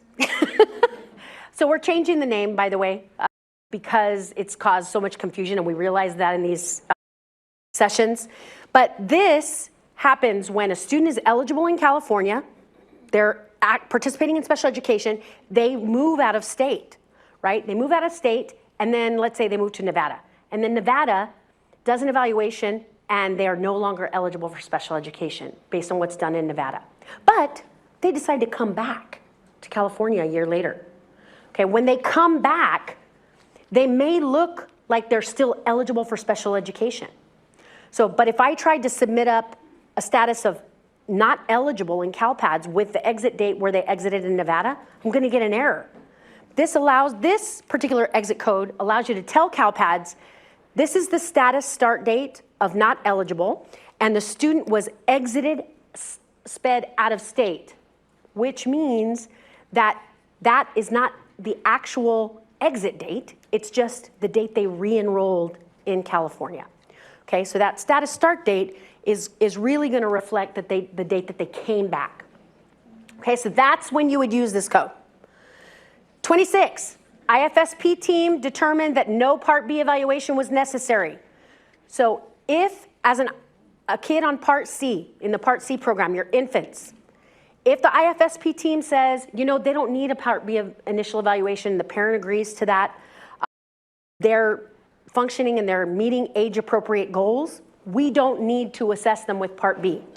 Then you could exit them with this. The reason it's important that you do this is because if you don't use that one, CALPADS will always expect that 3rd birthday evaluation, that Part B evaluation, okay? So now we're giving you the option to use exit code 26. And then finally, left school and not expected to return. Okay, so the other thing that we're doing here is we are going to be modifying this definition to also include transfers out of state and transfers out of the country. So if the student left, they're not enrolled, they were some type of completer, they dropped out, they passed away, they transferred out of state, out of the country, then the reason they're eligible, not enrolled, and not participating is they left school and not expected to return. Okay, so these are the scenarios in which we expect an SWDS record in CALPADS. And again, that you're not going to be creating these records, but it's important that you understand when we would expect it, so that if CYRUS or SACE is not generating a status record in these scenarios, you can go back to your vendor and say, why aren't you doing this? Because this is what CALPADS expects. Okay, so for newly evaluated students, students who have initial evaluations, if they're eligible and the parent consents to the plan, we want a status record. If they're eligible and the parent doesn't consent to the plan yet, they want some time to think about it, we still want a status record. If they're eligible and the parents decline services, if they're eligible but services won't begin until the beginning of the year, or if they're ineligible, in all of those scenarios, we expect a subsequent status record. For eligible students, students who are already in special education, the only time we expect a status record is when the student exits special education for any reason, they graduate or pass away, drop out, leave the state, leave the country, or if they return to California after being exited from special education in another state, okay? However, we don't expect an SWDS record when their status, their eligibility and participation stays the same. If it's the same, we don't need a subsequent record. And in fact, if you try to submit one, you're gonna get an error, okay? So, there are handouts on your table. There's one per table, and the objective here is that you talk about these scenarios. So for each of the file types, we're going to go through a series of quizzes. There's 2 parts to each quiz. What I want you to do here is look for SWDS scenario quiz part 1. And in each of these scenarios, I want you to talk about whether or not, based on what I just told you, we would expect a status record. Okay, so for those of you following along in the PowerPoint presentation, close your laptops, okay? Because the answers are on there. Don't do that. Look, she's like, done and done. It's about having the conversation, folks, because you're going to figure out that it's worth the conversation. All right, scenario number 1. Student is newly evaluated for Part B and was found ineligible. Does CALPADS expect an SWDS record? Yes. Who said no? Okay, so why did you say no? Because now we're only reporting the ones that are actually receiving services. Okay, so she says it's because we're only reporting statuses for students who are receiving services.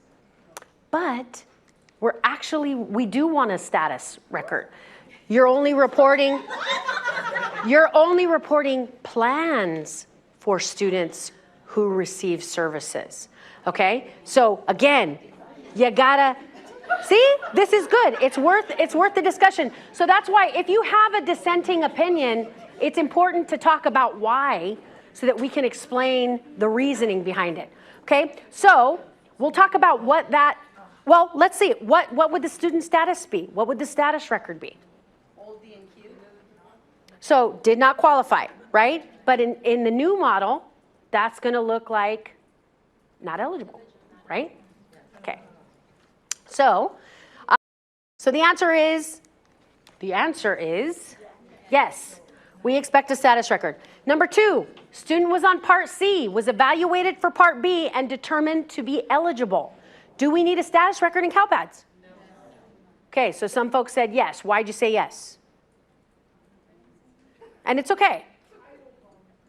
Yes. I said yes and then rationalized no, but I said yes and then rationalized no because you have to establish eligibility on an IEP. And so from an IFSP to an IEP, we're doing an initial, but then we were thinking about it, and you don't care about that. You just care about entry date. Okay, there we go. Right? So what she articulated was exactly the thought process that we want you guys to use. They are eligible under Part C, eligible and participating. They're newly evaluated for Part B, and they're eligible and participating. So did their status change? No, their status didn't change, but what changed? Their plan will change. Now they're going to be on an IEP rather than an IFSP, okay? So is that making sense, right? So here, they're like, no, that doesn't make any sense, Brandy. But their plan does change, right? So we would expect a new plan. We just wouldn't expect their status to change. Again, this is happening behind the scenes, folks, right? So Cyrus should know, or SACE should know, that in this scenario, they would not need to generate a new SWDS record telling us they're eligible and participating by plan type, because it's just, is the student eligible and participating, and has that changed? And the answer here is no. Okay, next one. Student leaves the state. Do we want a status record? Yes, we do. 4, student is initially evaluated for Part B, is found eligible, but the parent hasn't yet signed the IEP. Do we want a status? Okay, so did anybody say no? Okay, so why did you say no? Okay, so there's no approval of anything yet, but has eligibility been determined? Yes. Okay, and that's what this file is capturing. Not only participation, but also eligibility. Okay, so the answer is yes. We would expect a status, even if the parent hasn't yet signed the IEP. 5, the parent of a student on an active IEP revokes consent for special education. Yes, question. Sure. So the question we have. 3, you mean? 3 or 5? Sorry, 4. The question 4. for Oh, okay. the initially evaluated for Part B. Yeah. And found eligible. I get that part. My question is, if the parent doesn't agree with eligibility, are we still submitting regardless of their, we don't have consent, but sometimes you get partial consent on the IEP for just eligibility, but not implementation or anything else. But sometimes you don't even get consent for eligibility, and it's in dispute. So are we still, for our Cyrus users, clicking meeting held to submit to the state that we find them eligible regardless of the parent? Yes. Yes. Right? Because there's a distinction. And in part 2, this is going to start to make sense, and I'll show you why. Okay? So I promise it will eventually make sense, I promise. Okay, so if a parent revokes consent, do we expect a status record? Yes, we do. Okay, a student on an active IEP transfers to a new LEA. Okay, right, no, because their status hasn't changed. They are still active. Student passes the California High School Proficiency Exam, and actually in this scenario, let's say they leave school. Do we expect a status record? Okay. All right, so who says no, we don't expect a status record? And if you said no, what was the rationale? But that's not the same as leaving high school. That's like just state testing similar to CASP, right? But let's say that this is not CASP, this is the California High School Proficiency Exam, which means it's a high school equivalency. So if they pass this, they can leave, right? It's a high school equivalency. Okay, so do we expect, in this case, the student leaves. So the answer is yes. Okay, now, are they prohibited from returning? No, and why? They're not 22, and it's not a standard high school diploma. Really important. California High School Proficiency Exam, GED, any of the high school equivalency exams, certificates of completion, any of those, even the new alternate diploma. The new alternate diploma, that is actually a standard high school diploma, except they can actually come back. Okay, so in any of those scenarios, with the exception of receiving a standard high school diploma, they can come back and receive transition services until they're 22. Okay, so if they came back after passing the CHSPE and wanted transition services, would we expect a subsequent status record? Yeah, we would, because now they're eligible and participating again.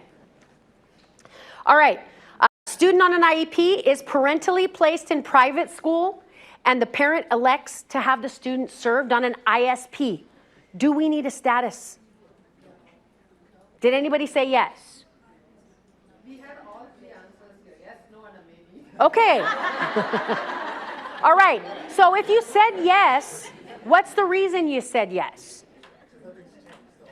Okay, so they're still eligible, right? We would, okay, but the plan changed, right? Okay, but listen to what you just said. Their status didn't change. but their plan changed. So we would expect a plan. But Explain that scenario a little bit, sure. layman terms. Okay, so students in a public school, they're eligible and participating in special education. But now the parent takes them out and moves them to a private school. At the private school, they can elect to receive a proportionate share or just a sort of a smaller subset of services than they would normally receive at a public school. They're still eligible for services. And that plan is called an individualized service plan. So the parent can elect to retain the student's eligibility and have them served on this individualized service plan. And if they do that, they are still eligible and participating, right? Just the plan has changed. Right, but the services completely changed. Okay, so the services change. But what is the service connected to? But there's a dramatic change in service. Yes. From an IEP to an ISP, so we would have to upload that because. So there's a dramatic change in services. So yes, there is. There's a dramatic change in services when you move from an IEP to an ISP. But again, what has changed? The thing that's changed is the plan and the services. So we would require a new plan and the associated services, but their status of eligible and participating stays the same. Okay? Because they still get counted on your child counts. Okay, one more question here. Oh, there we go. Do we still have to add an enrollment in CALPADS for the student on an ISP? So do we have to add an enrollment, a private school enrollment? Yes, you do. And we'll talk about it. Okay. I'm going to address that specifically. Okay, so the answer to this is no. We don't need a status record because they're still eligible and participating. But their plan and their services have changed. So we would need plan and services. Okay, now part 2 of this quiz. For all of those scenarios in which we just answered yes, we need an SWDS record. I want you to look at our status codes and tell me what status you would need and what non-participation reason would there be if the student's not participating in special education, okay? Okay, so number 1, student is newly evaluated for Part B and was found ineligible. So what would the status be? Not eligible, okay? And what would the non-participation reason code be? 21, right? So the status is, and this one is probably the easiest out of all of them, right? This is the easiest one. And so the answer is 4. The status would be 4, not eligible. And I forgot to tell you, right? And you probably figured it out. The status and non-participation reason codes, I provided them there for you so you can make this determination. So the status would be 4, not eligible, and we would need a non-participation reason code of 21, not eligible, okay? Number 2, student leaves the state. What would the status be? Okay, 3, eligible, not enrolled. Okay, remember, they've left the state. Are they still eligible? Because it's a federal program. They're still eligible, but they're just not enrolled with you. So it would be 3. What would be the reason they're not participating? Okay, 31, left school, not expected to return. Okay, so again, where do you find out information about the student leaving the state? Where is that information captured? SIS.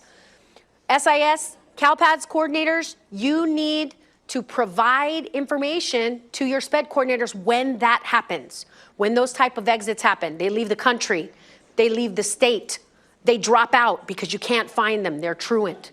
Those are the sorts of things that you need to provide because your SPED coordinators are going to need to send that information up in the form of eligible, not enrolled, and left school, not expected to return.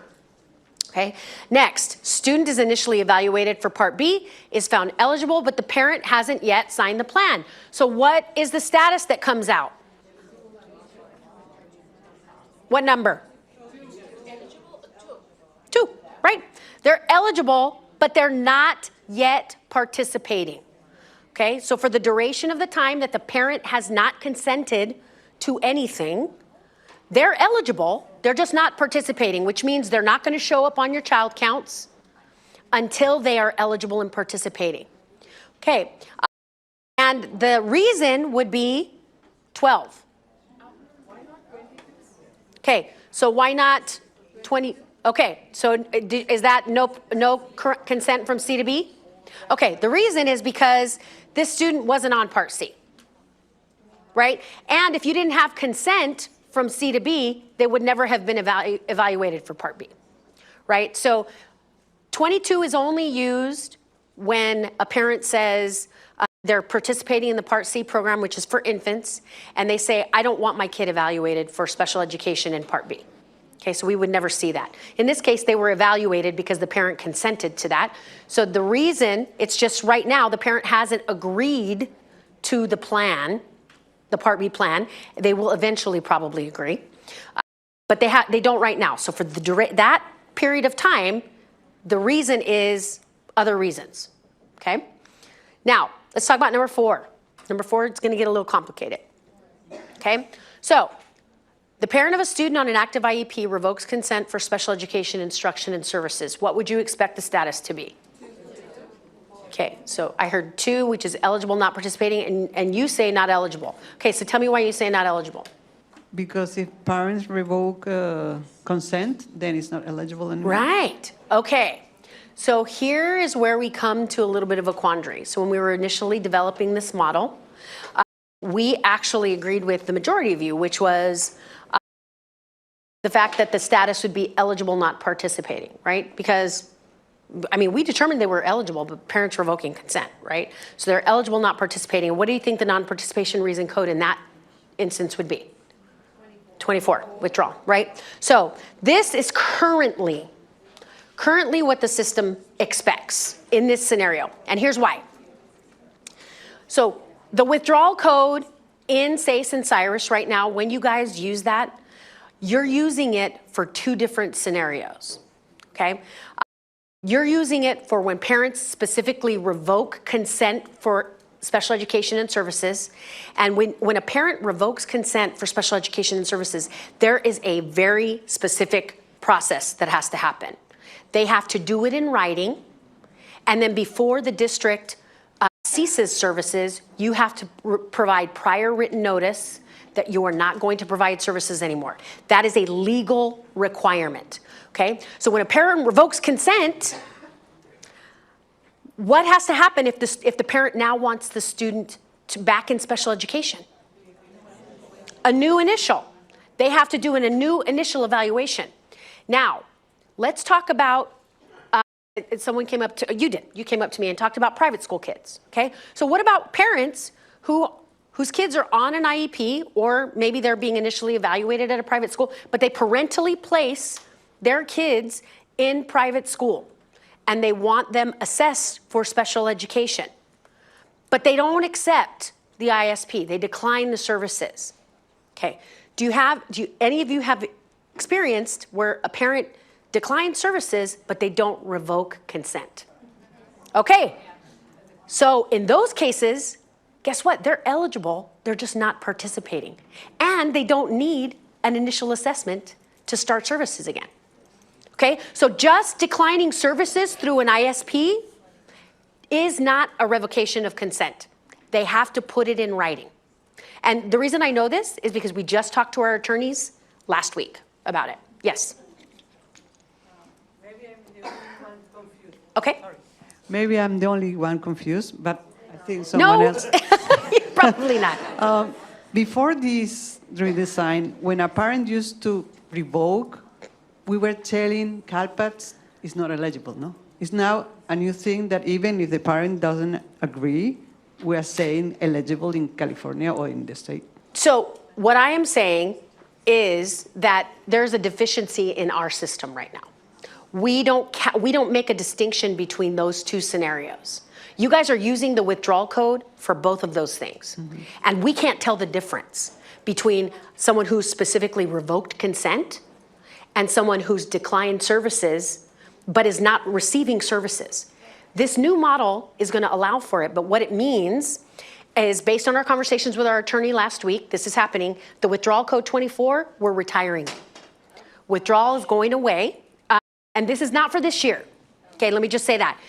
We can't do it this year. What we're doing is we're modifying the definition of withdrawal to it be inclusive of both of those scenarios, because right now we're not going to be able to break them out. But next year, what it's going to mean is that we're going to have two new codes. One is going to be parent revocation.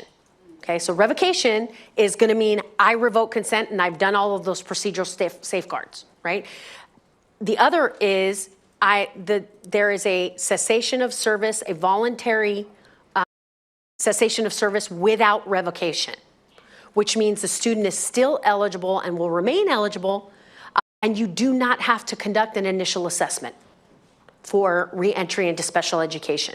So if that parent ever said, okay, now I want services on the ISP, you would just have to do a plan review, okay? So this year, yes. They're coming after what, let's say 2 years. What kind of meeting we have? Okay, so she's saying they've been in the private school for 2 years, they're declining services on the ISP. What sort of meeting do we have? You could do a triennial eligibility reevaluation. You could do that, right? You just wouldn't need another initial evaluation. No initial. You wouldn't need an initial. Okay, so next year, let's talk about this. So next year, let's say we have two new codes, revocation and then temporary cessation of voluntary cessation of service without revocation. We have two new codes. Okay, so if you submitted voluntary revocation or voluntary cessation of service without revocation, what would that student's status be? Eligible and not participating, and that new code, okay, whatever it is. Okay, question over here. So a parent does this and then switches LEAs. And they come into the new LEA and the parent doesn't bring the IEP. And then when we go to report, we'll get an error from CALPADS. So do we need to contact the old LEA to get this information? Okay, so let me see if I can repeat your question so that I make sure that I'm processing it okay. So a parent goes to a private school, the student is in a private school, they don't revoke consent, but they decline services through the ISP. So there's that period of time where they're eligible and not participating, and then they come back to our LEA. The parent Go to a new LEA. Okay, they come back, they go to a new LEA. That LEA does not have any information about the student's IEP. They don't bring it in the CUME file. Maybe it's a different special education data system, possibly because a lot of you are on CYRUS, right? So it's possible that they could be coming from a different SPED system. Will you have information that that student is eligible? Ah, there we go. There's your answer. Okay, so I know you guys don't like to hear it, but because we have different special education data system platforms, you have to use CALPADS. You have to utilize the information in their build processes around having your case managers or the people that are doing the initial intake to identify it. And I'm going to talk later about how you can do that from the moment they enter your LEA, okay? You can figure out whether or not they're on active plans, and there's also information that tells you that they're eligible, they're just not electing to participate. So you will have that information, okay? But as long as, I will tell you this, so let's say they transfer into your LEA. Are you required to make the offer of FAPE? No. Why?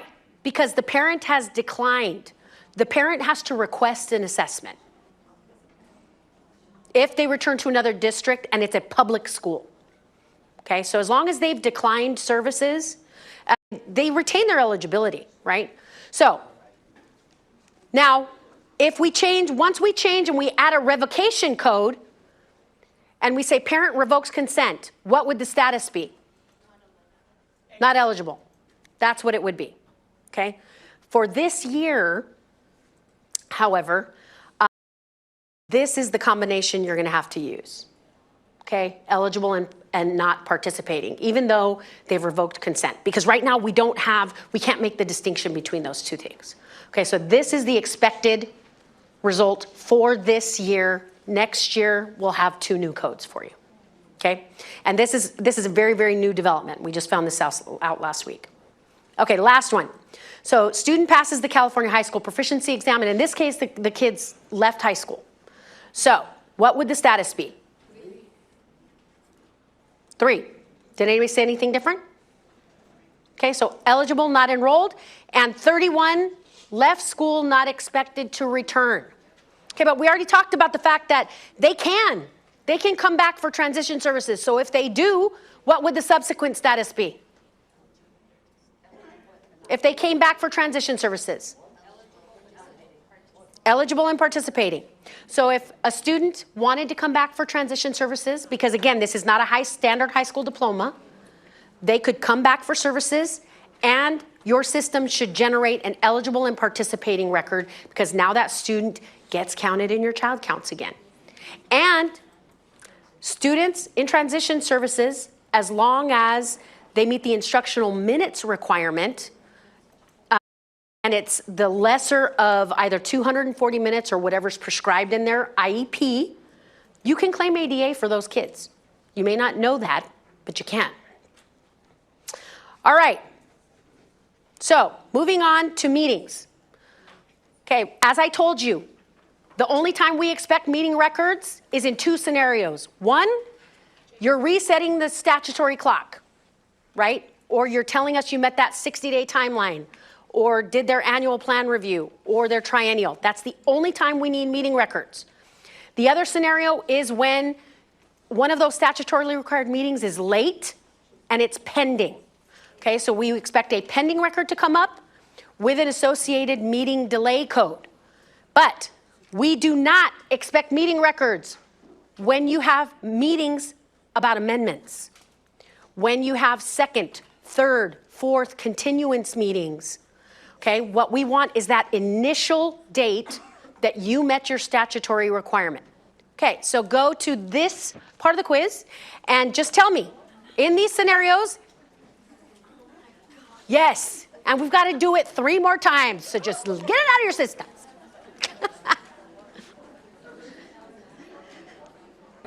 Okay, so let's talk through these scenarios, and again, this is just a yes or no.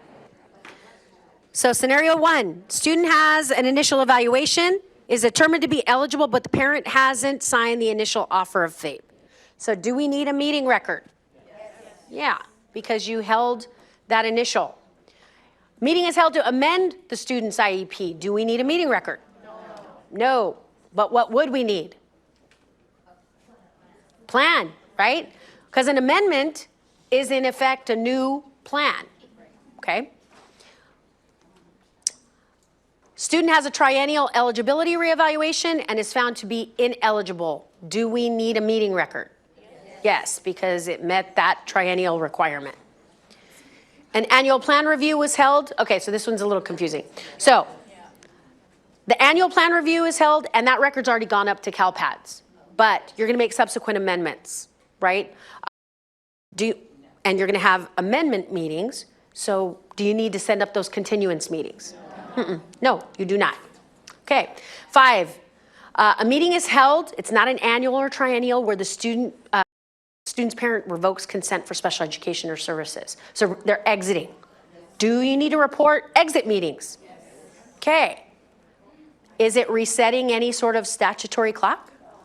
No, but what would we need? Perfect. We would need a status record of, in this case, eligible not participating. Next year it'll be different, but eligible not participating and withdrawal. Okay, so we would need status, we don't need meetings. So exit meetings don't need to be reported. But what if that meeting happens during a triennial? Okay, yeah, if it happens during a triennial or an annual, for whatever reason, then you would report the meeting because it resets the clock. It tells us we met our statutory requirement. But in this case, it wasn't during any of those meetings. Okay? This was a meeting, a specific exit meeting. So no here and yes for SWD. Yes, no here, but yes, you would need a status telling us the student's no longer eligible. Okay, 6, a plan review was scheduled, is pending, and is now overdue. Yeah, we need a meeting record, except the meeting date is not populated, okay? Because has the meeting occurred? No. But there's a field in there that's pending as of date.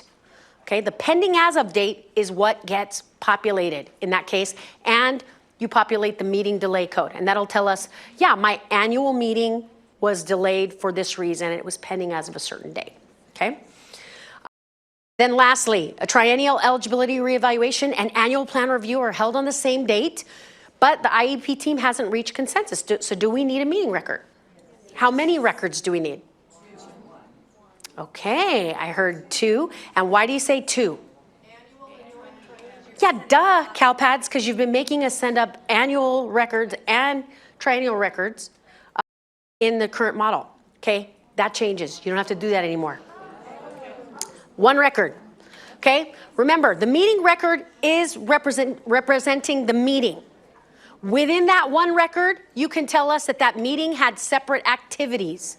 One of those is the evaluation type code. In this case would be triennial eligibility reevaluation. And then there's another field that says, is this a plan review, yes or no? Okay, so in that case, you would see an evaluation type code of triennial and a plan review of yes. There was only 1 meeting date, 1 record. Okay, we're not making you do that anymore because it doesn't make sense for your business. Okay, what you do locally. Okay, so rather than having you guys go through the next part of the quiz, we're gonna go through it together because this is really simple, okay? So in this case, we talked about the fact that a meeting record would need to go up in these scenarios, but I want you to think about what the date associated with those records are. Okay, so this one's pretty easy. So if I have an initial evaluation and the student's eligible, but the parent hasn't signed, what is the date that that meeting date is based off of? Right, so it's the date that the meeting was initiated, right? It's the very first meeting that you guys have. Okay, so a student has a triennial and is found to be eligible. Oh, ineligible, sorry, ineligible. So what is the date that drives that meeting date? The triennial date. Duh, Brandy, these are really easy. Okay, so an annual plan review is scheduled, is pending, and is now overdue. So remember, we're populating the pending as of date. What date is that driven off of? So I heard, what did you say? The date it was due. The date it was due. Okay, somebody else said something else. Actual date of meeting. Actual date of meeting. Any other answers? Okay, so what you need to think about, first of all, as I told you, for annuals and triennials, SACE is gonna give you information, give your case managers information that these meetings are late and they're overdue and a meeting delay code needs to be populated in SACE. But for annuals and triennials in SACE, you're gonna actually have to manually enter these records into CALPADS, okay? So in this case, you have to think about what the pending as of date is. And what we're recommending is it's the current date, right? As of today, I'm telling you, I'm giving you information that this meeting is pending and is now overdue. Okay, so let me be clear when I tell you that CDE, it's not going to be a requirement that you do this all the time. Okay, but again, you're going to be saving Leo some phone calls if you do it. Because if you send up those records and tell us proactively why the meeting is delayed and you have a justifiable reason, then they can move on to other kids and they're not focusing on those kids. Okay, so for Cyrus users, again, it's really important that you talk to Cyrus about whether or not they're automatically generating all those records or if you guys are gonna have to manually enter them in. But we recommend that the pending as of date is the current date that you're sending that record up there, okay? All right, and lastly, triennial and annual are held on the same day. IEP team hasn't reached consensus. The date of the meeting is the date of both of the meetings, right? It's the same date, it's one date, one record. Okay, lastly, plan and services. When do we expect plan and services to come up? It's when the parent has agreed to part of the offer of FAPE, the full offer of FAPE. Okay, that's when we expect it to come up. If you're making amendments to the student's plan in any way, so the LRE, least restrictive environment indicators, any of the services, transition indicators, anytime you are making amendments, we expect a record to come up, okay? If a student transfers into a new LEA and they're already on an active IEP or ISP, we expect you to adopt that record. That process is not changing, okay? What is changing is the transfers to and from private schools, okay? So how, you said that you've got Flash 193 sitting on your desk, and it's like 6 pages long on how to transfer kids to and from private schools, okay? We're changing that entire process. But it's good, I promise. Okay, so right now, if I'm on an ISP at a private school, okay, and I go back to a public school, okay, what CALPADS is what we're currently making you do is, even though the student isn't in a private school, they're in a public school, we're making you create this fake private school enrollment so that you can adopt that ISP. Because we have validations that says you cannot be on an individualized service plan in a public school. You can't. Or you can't be on an IEP in a private school, nine times out of 10. Okay, there are unique scenarios. So we have validations that check for that. And so we're making you go through all these hoops and create all these fake enrollments. You don't have to do that anymore, okay? So when you are transferring from a private school on an ISP and you're moving to a public school, guess what? You just adopt the ISP at the public school, okay? But you can only have it in there for 30 days. And why? Because within 30 days, you have to hold the interim, and you have to figure out if you're gonna do a new plan review or if you're gonna amend it. Okay, so after 30 days, CALPADS is gonna generate an error and say, hey, where's the IEP or where's the exit, right? There has to be either an exit or a subsequent IEP. So it's gonna base it on the plan effective start date. Okay, and going the other way, it's the same way. If they're on an IEP, they're going to a private school, you can adopt the IEP at the private school for 30 days, okay? So we're not gonna make you, so you can throw away Flash 193, by the way. In fact, we're gonna erase it from the face of the earth because you won't have to do that anymore. And then the last scenario is district or charter school changes SELPAs. Don't worry about this one. So anytime you have charter schools, and this is when it happens most often, that moves to either a charter SELPA or they're moving back from a charter SELPA to a different SELPA, then SACE, CYRUS are gonna have to go in the back end and they have to create new plan records for every student that is under that district or school that is with the new SELPA. Okay, but don't worry about that because they're gonna do it in the back end, and it does not happen very often. It only happens once annually, and it's not as often. So we do not expect plan records when a student exits special education or when they're not eligible after initial evaluation, okay? We only expect it in those scenarios. So, okay, so scenario number 1, student on an IEP transfers to a new district. Do we expect new plan and services? Okay, so the answer is yes. Yes, exactly, new dates. You're gonna have new dates. When they transfer, you still have to do the adoption. You still have to do that, okay, when they transfer to a new district. Student has an initial evaluation in June. Prior to entry into kindergarten, the parent accepts the offer of FAPE and the student will start services in the fall. Do we need plan and services? Yes. Okay, why do we need plan and services? Parent accepted. Parent accepted, so it was reported in June, So it wasn't reported, the meeting was reported in June. but the survey, it was, So we'll get to this. Hold that thought. Yes, Gita.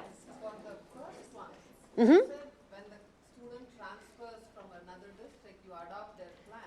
So why do you need an extra entry there if you're using the same? Okay, why do we need a plan at your district? Okay, it's an acknowledgement. An acknowledgement, I know this student is on an active IEP. How many of you, and we just talked about it earlier, what if the parent doesn't tell us they're on an IEP, right? So this is your acknowledgement that you know they're on an IEP or an ISP. That's your acknowledgement. So we're gonna talk about ways to figure that out in just a little bit, okay? So the answer is yes, we would need that. If this student is from our district and we made this IEP in June, with services starting in fall, why do we need? Yeah, okay, so she's saying they have the meeting in June, the services are starting till fall, why do we need the plan and services up there? Okay, so hold that thought, because we're gonna talk about it in just a second. All right, so then, student has an exit meeting, is exited from special education, do we need plan and services? No, because they're exiting, they will not have a plan. Okay, a student who's on an IEP at a public school is parentally placed in private school and a meeting to discuss the ISP is pending. Okay, meaning they're in that interim period. So do we need a plan and services record? Yes, right? Based on what I just told you. It's pending, they're on an IEP. Whatever is in stay put is what you are going to be reporting, okay? 5, an IEP is amended to correct one of the transition indicators. Do we need a new plan record and services? Yes, amendments. Any amendments need to be reported as new plan records, okay? I know most of you are going, well, what's the date that, we're gonna talk about that in a second. Okay, so 6, student has an annual plan review, but the parent has not yet consented to or signed the IEP. Do we need a plan? No, because the parent has not yet agreed to the new IEP. But are they on a plan? Yeah, because this is an annual. So whatever is in CALPADS and whatever's in your IEP systems, until the parent signs the new one, that is when you would submit up that plan and service records. Okay, so 7, students initially evaluated is found ineligible. So if they're ineligible, do we need plan and services? No. And then finally, student who was on an ISP at a private school transfers to a public school and the parent declines the offer of FAPE at the public school. So let's just assume that this meeting occurred before the student went back to the public school. Do we need plan and services? Right. If the parent has declined at the private school and you've already met prior to them enrolling, we don't need it. But if that meeting occurs after the date of enrollment, do we need plan and services? Yeah, because whatever is in stay put needs to be reported.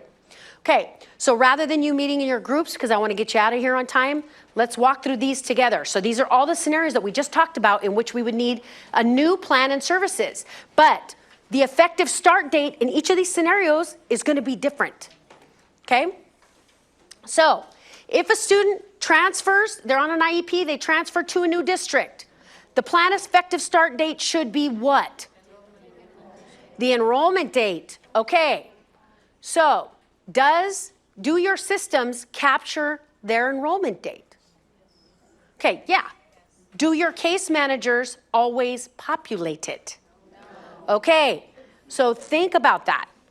You're going to need to make sure that when that student transfers in and they are transferring the record in SACE or they're transferring a record in CYRUS, that there's a process to ensure that they populate the enrollment start date, because your vendors are probably going to be using that enrollment start date as the plan effective start date, okay? Or if your case managers are explicitly entering a plan effective start date, in this case, it should align with the enrollment start date at the school, okay? Are we supposed to make a baseline record here? A student is coming from another district, right? Okay, are we supposed to what? Say that again? Baseline record? Are we supposed to establish a baseline record? Yes, we're talking about adopting it. Okay, but now the adoption that you guys currently do, literally you're taking that exact same record, meeting date is the same. The only thing that's changing is the reporting LEA and SELPA generally, right? But it's exactly the same. This is different because not only are the reporting LEA and SELPA going to be different, but also the plan effective start date is not going to be the same as the prior plan. It's going to be the date that you enrolled. Okay, the other thing that you guys are going to love about this new model is before we were always we were comparing it to the prior plan. And we were saying, this is not exactly the same. So you cannot adopt this new plan. So if they're going to like juvenile court school, okay? So their program setting was a school age setting before, and now they're in a juvenile court school. They're in a separate setting. So by default, their setting changes. What I'm telling you now is you're not going to get an error because you changed the program setting because they're going to a juvenile court school, because we're not comparing those records, okay? So that's a really good thing about this new model. So, but yes, the plan effective start date should be the date that they enroll. Number 2, student has an initial evaluation in June prior to entry into kindergarten. The parent accepts the offer of FAPE. The student is going to start services in the fall. Can you send up a plan and service record in CALPADS? If so, what is the date of the plan and services? First day of school. Okay. So now, having said that, first day of school means I can submit up future plan effective start dates in CALPADS. I can do that, right? You are able to do that. Now, the meeting information in this case, you held an initial evaluation. The student is eligible. The meeting information would be reported in June for end of year. But the plan and services would not be reported, and they wouldn't show up on your child counts until fall. Okay? Now, if you're going to send up future dates in plan and services, for kindergarten shopping, how many parents do kindergarten shopping? They have an initial evaluation, you expect them to enroll, you've sent up this plan with a future effective start date and services, and then they don't show up. What do you think is going to happen? Another district that tries to send up a plan is probably going to get some sort of error. Okay, so be careful about sending up plan effective start dates in the future, because you may have to delete them if that student actually goes somewhere else, right? And then the other district would be required, because in this case, they were never enrolled in your district on that date, because it requires you to have an enrollment that overlaps the plan effective start date. As we talked. So as a recommendation to send it once you confirm that the student is showing up, that's what I would advise. Okay, be very, very careful about sending up those future start dates, because it's going to result in errors for you. Okay, so number 3, students on an IEP at a public school. They're parentally placed in a private school, and a meeting to discuss the ISP is pending. In this case, again, it's the first day of enrollment in the private school. Okay, the first day of enrollment is when that plan should be adopted. The plan effective start date needs to align with that private school enrollment, because whatever the IEP is, stay put until you discuss whether or not the student's going to be on an ISP. So in this case, let's say the parent says, no, I don't want services through the ISP.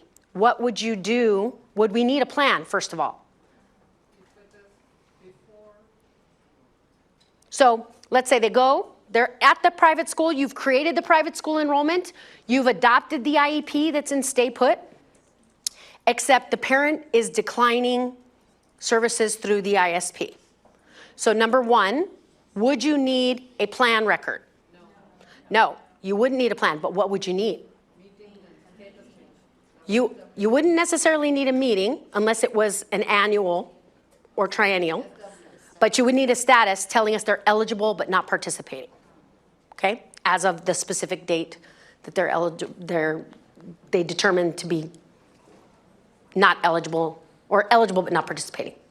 Okay, lastly, an IEP is amended to correct one of the transition indicators. So do we need a new plan record? And what date would drive that? The amendment date. Okay, so the date, and that's in your systems, you're usually identifying the meeting type as either, an amendment, and it's the date associated with that. Okay, it would be the amendment date. So you're going to see a sequential number of plan records. Okay, so how do you resolve errors? I can't tell you. You know why I can't tell you? Because it's going to be up to your vendors to tell you exactly which fields in Cyrus and SACE map to the new files, okay? That's why I can't tell you, but you can make general assumptions about where you're going to look in those systems based on the type of data that I just told you we're capturing. Meetings, anything in the meetings file is going to be wherever you information about meetings.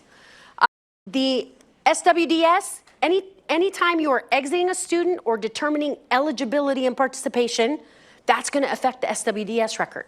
Okay, but really important that you just work with your vendors to figure out exactly where in that system you're going to need to make those corrections so that you can regenerate those files and send them up.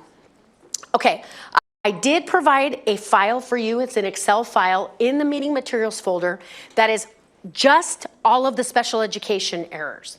Okay, so what I would recommend you do is that when the system goes live and you start getting some of these errors, refer back to that document. The reason I'm telling you to use that document is because it actually gives you a very, very distinct description of what is triggering that error for you, okay? It's giving you very specific information about what CALPADS expects.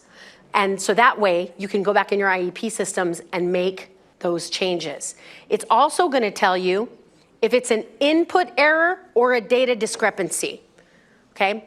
Input errors, if you see an input error category of input validation, it means if you're getting any of those errors, you shouldn't be. You know why? Because your vendor can actually enforce them, okay? They can't enforce fluent input errors, but anything that says input validation, they can actually fix them.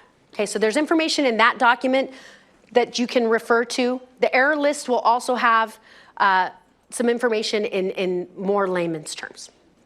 Okay, but we're going through UAT still, so some of these things may change.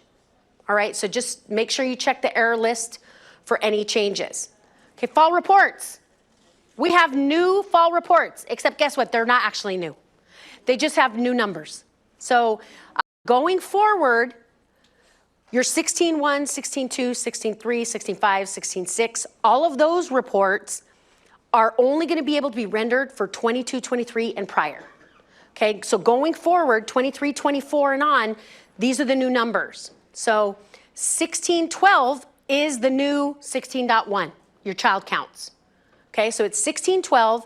Now the only difference in this report is only going to show you kids who are eligible and participating. It's no longer going to have your plan types 700, 800, 900. You're not going to be able to see those, or even your pending kids. You won't be able to see that on this report. So it's only going to contain your active kids that are used for federal reporting. 16.13 replaces 16.2, which is federal settings. Okay, same report, new number. 16.14 is the new student list. It's the old 16.3. The only changes on this report is because we have new file types, we have new specific data elements, okay, that we've added to this report. These are all of the data elements that are collected. But again, for fall 1, you're not going to see plan type 700, 800, and 900 in here, which is parent declined, no education plan for other reasons, or that they were ineligible. All those kids you're going to be able to see at the end of year in a specific report. Okay, 16.5 gets replaced by 16.15. This is your service report. And then the services student list gets a new number, 16.16, and that replaces 16.6. The only change here is that instead of meeting or amendment identifier, we have plan effective start date, okay, because that's the link. Okay, so we also did create new operational data store extracts. So how many of you on the SPED side have actually used the ODS extracts in CALPADS? Okay, Diana.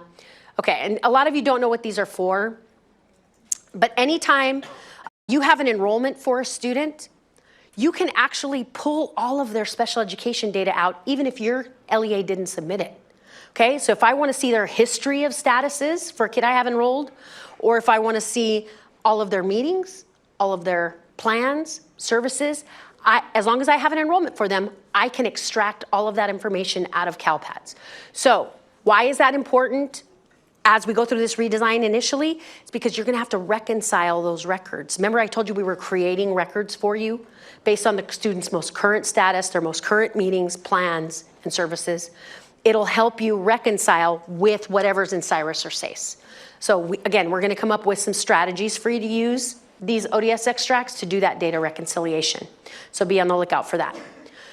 We are still going through user acceptance testing. It's probably gonna run all the way through September 15th, right before we get ready to launch, because we wanna make sure that the system is tested extensively.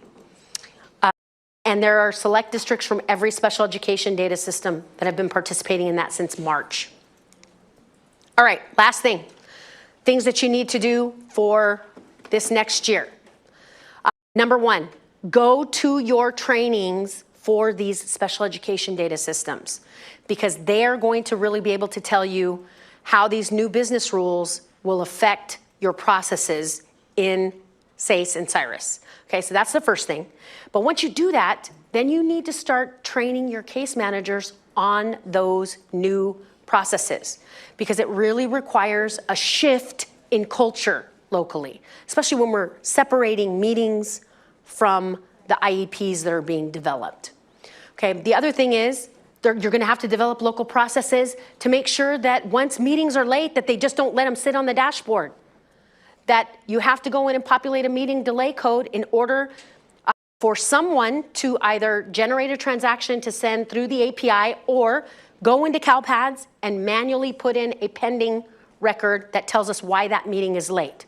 Okay, all of the meeting information, again, is gonna drive reports 16.7 and 16.8 that are used for monitoring. So if you've got information in there that tells us why the meeting is late, the monitoring teams are not gonna bug Leo, okay? Next, we're now done with end of year, right? Did everybody get certified in here? I think you did. Okay, good, good job. So now that that's done, CALPADS administrators in the room, have you submitted your enrollments for the new academic year yet? Yes. Okay, now that they've done that, make sure you check with your CALPADS administrator to see if they've submitted enrollments for the 23-24 academic year, because, actually I'm talking about this last bullet here. Once they've submitted those enrollments, you can actually get some information about all of the kids that you have enrolled, and one of the components in something called the SSID extract is a column that says students with disabilities, yes or no. Okay, that column tells you whether or not the kid is on an ISP or an IEP, which means you have to adopt the record, which means you have to either transfer the record in SACE or SIRIS or create one. Yes, question. Brandy, I find that function not as useful because when you download the ODS, it has the field saying the first enrollment date. And we only need to capture the kids new to kids. Us, right? Yeah, I see what you're saying. We don't need them just starting 6 years ago from another LEA. So I find that not as useful. Okay, here's what I will tell you about the SSID extract. For those of you, at the beginning of the year, it's actually most useful for kids who are transferring it. So how is it useful? Because if you have kids that are transferring into your district that are students with disabilities, do you work on the SIS side or the SPED side? Okay, because you're the CALPADS person, I understand why you're saying that, because you basically have an indicator. Yes, is this student SPED or not in that system? But that's not what we're talking about here. Let's just say the student's coming from a brand new district. The parent doesn't disclose that they're on an IEP. Who needs that information? The SPED folks. And that's the only way they're gonna get it, is if you provide that extract to them, because that column says they're on an IEP at another district, okay? So I have to feed that information to my SPED person so they can create a record in SACE or SIRIS, or they can transfer the student from the other district. Yes? Maybe 2,000 kids. Okay, you have 2,000 kids? I really don't want to send our SPED person that 2,000 kids. I only meant to send her the most newly added ones. Okay, don't do that. She said, I only want to send her the newly added SSIDs. Send them everything, because I guarantee you there are discrepancies. When I say everything, I mean every student with a yes, because I guarantee that in some cases, those records will not be in their system. They won't. Sometimes they're not. So at the beginning of the year particularly, it's a way to reconcile your data. Do I have all my kids that are on active IEPs? Specifically if they've transferred from other LEAs. Okay, so there are other ways that you can utilize that extract. So it's either SSID creation date, that's a field. You can use the SSID creation date. And after the beginning of the year, as kids start to come in, then you can use their enrollment date. Because if they don't have an enrollment date from the beginning of the year, then very likely you're going to want to sort by the enrollment date and provide that to the SPED coordinator, right? But at the beginning of the year, give them everything so that you can just reconcile. And when I say everything, meaning all of the students with disabilities, where that is a yes. Or teach them how to fish, CALPADS administrators. Give them the right to go in and download the extract on an ongoing basis so they can use it, right? Trust your people. Okay. Lastly, right now, you've got kids that just entered kindergarten and are age 5. They were already age 5 when they entered kindergarten. Okay, so they automatically, by default, change program settings. So what do they need in CALPADS? An amendment. You have to get an amendment in there prior to their annual IEP or census date, whichever comes first. Okay, because if you hold that annual IEP, you don't change their program setting, then you're eventually going to get an error on census day because they're not in the right program setting. They have to be in a school age setting. They have to have the general education percentage populated. So make sure your case managers are identifying kids who entered kindergarten and were already 5, or they're in kindergarten and they will turn 5 prior to census day. Those are the two scenarios. Submit those amendments now. Get it done now, because it will cause problems for you. SACE will have to manually edit records for you, and you want to avoid that. So make sure you get that done. Okay, that is it, folks.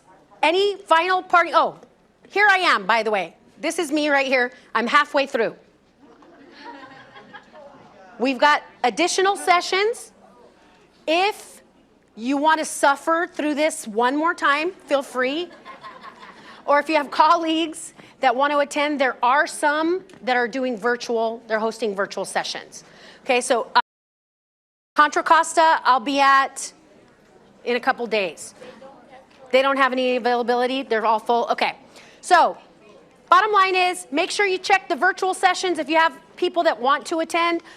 Those that are doing virtual are listed here in this link, the roadshow link. Thank you, Leo. Thank you, all of you that helped put this together. I appreciate both of you. Thank you guys for coming. I hear your tummies rumbling, but hopefully we'll be back soon. Do good work.